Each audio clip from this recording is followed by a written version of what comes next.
சொல்லிருக்கா இல்லையா? சொல்லிருக்கல. அப்போ நம்முடைய ஆத்மா என்ன செய்ய வேண்டும்? ரட்சிக்கப்பட வேண்டும் என்றால் அதிலே பழுதர்களை சொல்லுவாரு, நீ என்ன செய்யணும்னா நீ ஜெபம் பண்ண. ஆண்டவரே எல்லா தீங்கு விலக்கினை ஆண்டவரே சொல்றாரு, எல்லா தீங்கு விலக்கி காப்பேன், ஆத்மாவை காப்பேன். படிக்கல சொல்றல, உன் ஆத்மாவை காப்பேன்.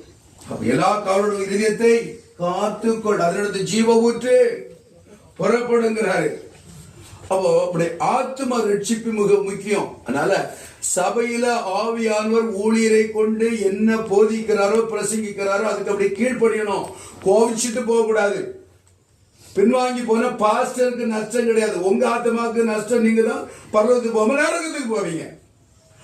ஆண்டவர் உங்களை கிருபையா ரட்சித்திருக்கிறார். எத்தனையோ கோடி ஜனம் இருக்கும்போது நீங்கள் என்ன தெரிந்து கொள்ளவில்லை, நான் உன்னை தெரிந்து கொண்டேன்னு சொல்லி ஆண்டவர் ரட்சிக்கும் பொழுது அந்த ரட்சிப்பு எதுக்கு? இம்மைக்கு இல்ல, பரலோகத்துக்கு போறதுக்கு, நித்திய வாழ்வுக்கு போறதுக்கு, நித்திய சந்தோஷத்துக்கு போகும். யாருக்கு நிரந்தரம் கிடையாது. எல்லாரும் ஒரு நாள் கண்ணை போடணும். இந்த பெண்ணுக்கு கேரண்டி கொடுக்கறாங்க, நமக்கு கேரண்டி கிடையாது. நம்ம படுத்துட்டு எழும்பினாதான் நம்ம உயிரோடு இருக்குமான்னு தெரியும். ஆமென். ஒரு பாவி மனம் திரும்புவது பரலோக ராஜ்யத்தில் சந்தோஷம். அது ரட்சிப்பு, ஆவிக்கு ரட்சிப்பு. அல்லேலூயா. அது என்ன ரட்சிப்பு? ஆத்ம ரட்சிப்பு. அடுத்தது என்ன இருக்கு நமக்கு? சரீர ரட்சிப்பு. இந்த மண்ணுக்கு போயிடும். நீ என்னதான் அழகும் சௌந்தரியம் பண்ணி பியூட்டி பார்லர் போய் 3000 ரூபாய் கொடுத்து பண்ணினாலும் செத்த நேரத்துல பாடி எடுக்கலையான்னு கேட்பான். எங்க அக்கால எடுக்கலையான்னு கேட்க மாட்டான். பாடி வந்துச்சா எத்தனை மணிக்கு எடுக்கிறாங்கன்னு கேட்பான். அவ்வளவுதான், அது மதிப்பு அவ்வளவுதான். அது வரைக்கும் இந்த ஆத்மாவுக்கு மதிப்பு கொடுக்க மாட்டோம், ஆவிக்கு மதிப்பு கொடுக்க மாட்டோம். சரீரத்துக்கு தான் நம்ம அழகும் சௌந்தரியம் பண்ணி அதுக்கு டெக்கரேஷன் பண்ணி பெயிண்ட் அடிச்சு பட்டி பார்த்து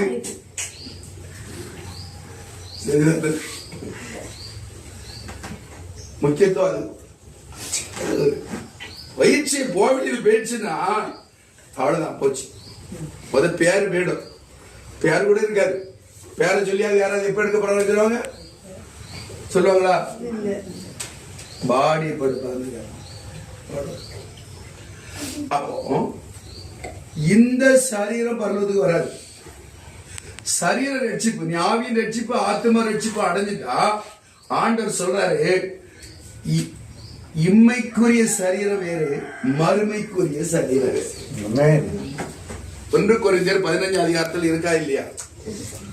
ஒவ்வொன்றுக்கும் மேனி வித்தியாசம். மேனி, பறவைக்குரிய மேனி வேற, விலங்குக்குரிய மேனி வேற, மனுஷனுக்குரிய மேனி வேறு. சொல்ல